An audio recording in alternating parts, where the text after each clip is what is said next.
is phishing. Phishing is an attack that attempts to steal your money or your identity by getting you to reveal personal information, such as credit card numbers, bank information, or passwords, on websites that pretend to be legitimate. Cybercriminals typically pretend to be reputable companies, friends, or acquaintances in a fake message which contains a link to a phishing website. So how do you spot a phishing message? Phishing is a popular form of cybercrime because of how effective it is. Cybercriminals have been successful using emails, text messages, direct messages on social media, or in video games to get people to respond with their personal information. The best defense is awareness and knowing what to look for. Here are some tips. Be suspicious of emails that claim you must click, call, or open an attachment immediately.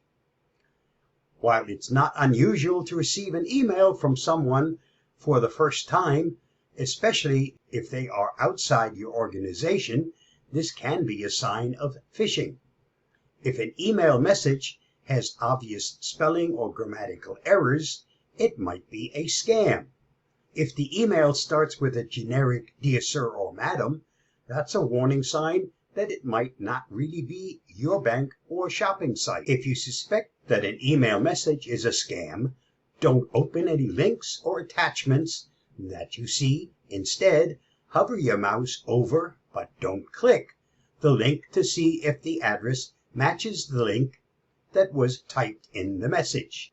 If the email claims to be from a reputable company like Microsoft or your bank, but the email is being sent from another email domain like yahoo.com or microsoftsupport.ru, it's probably a scam.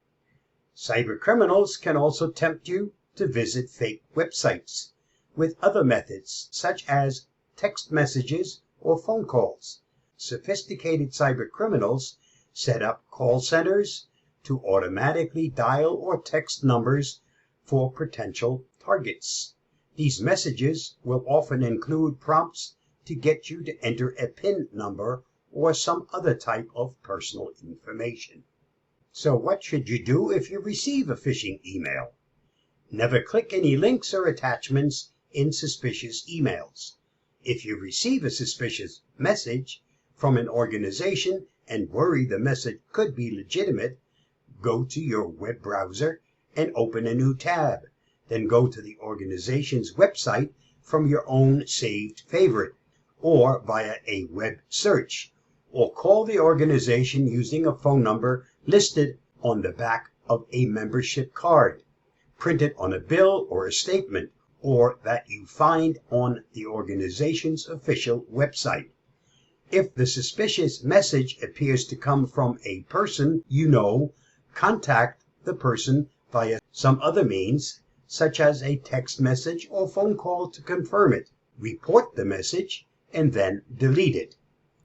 You should report scams and fraud. With so many kinds of scams and fraud, it's hard to figure out where to report each type. Gather emails, receipts, and phone numbers so you're prepared to complete your report. Use this information to learn where to report scams. Report scams to your local government. Start by reporting the scam to your state consumer protection office. If you lost money or other possessions in a scam, report it to your local police too. Report scams to the federal government. You can report scams to the federal government.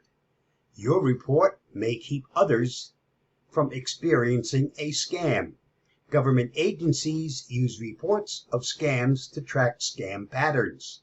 They may even take legal action against a company or industry based on the reports.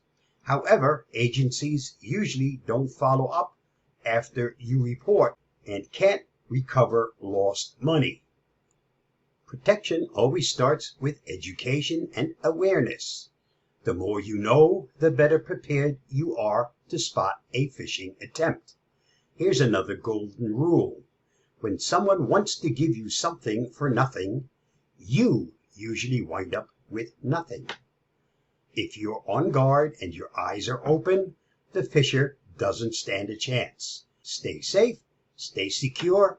I'll see you again soon. Bye-bye.